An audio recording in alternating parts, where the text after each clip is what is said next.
In the opening pages of the Bible, we read in Genesis 1:26, "Then God said, 'Let us make mankind in our image, in our likeness, so that they may rule over the fish in the sea and the birds in the sky, over the livestock and all the wild animals, and over all the creatures that move along the ground.'"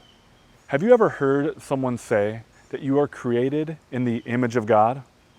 If not, then let me be the first to tell you, regardless of who you are, what you believe, or what you have done, if you are listening or watching this, you are created in the image of the God who created this vast universe. You might be saying to yourself, "Okay, Shawn, thanks, but I have no idea what that means for me." It sure sounds nice, but that's about as far as it goes. Well, let me tell you, you are not alone. And so this week, I'm going to be taking us through some aspects of what it means for all of humanity to be made in the image of God and to reflect that image. The Hebrew word for image used throughout the Old Testament is the word selim.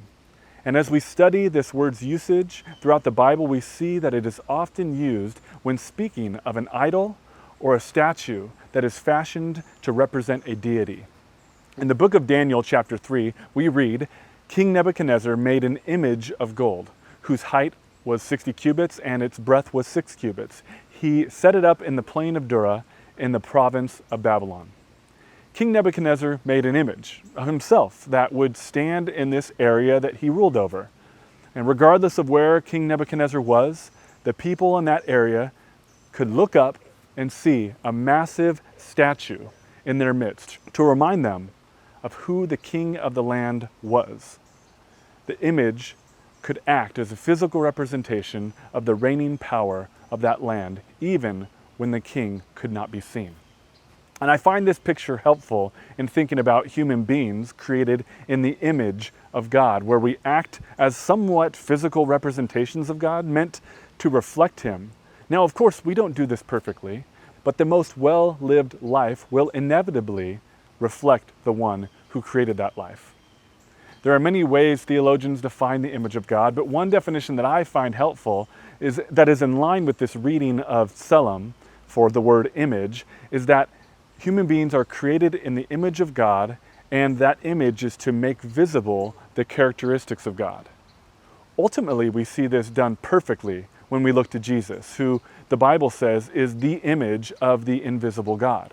But we also see this in a variety of ways in all of our lives. Whether we are aware of it or not, all of us believe things, do things, and experience things that have a particular theological or philosophical backing to them. And it is my firm belief that this fact that you and I are created in the image of God has the best explanatory power for these beliefs and actions. I was recently biking with my kids in the park, and as we drifted around the corner, we were struck by the beautiful colors of a field of blossoming flowers. Once we had all made our various sounds of awe and wonder, one of my children said, "We need to bring Mommy back here so she can see this." And he was right.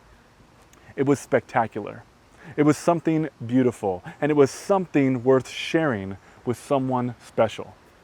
Some people venture into nature on spiritual expeditions not connected to Christ. Many religious expressions have singing and chanting included in their worship practices.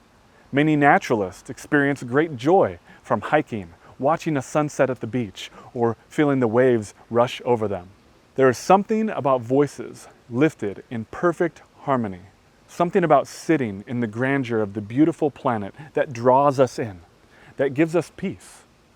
But as much as we are drawn to the beauty of creation, I believe if we stop there, it would be much like experiencing a great gift without lifting our eyes up to see the one who gave us this gift.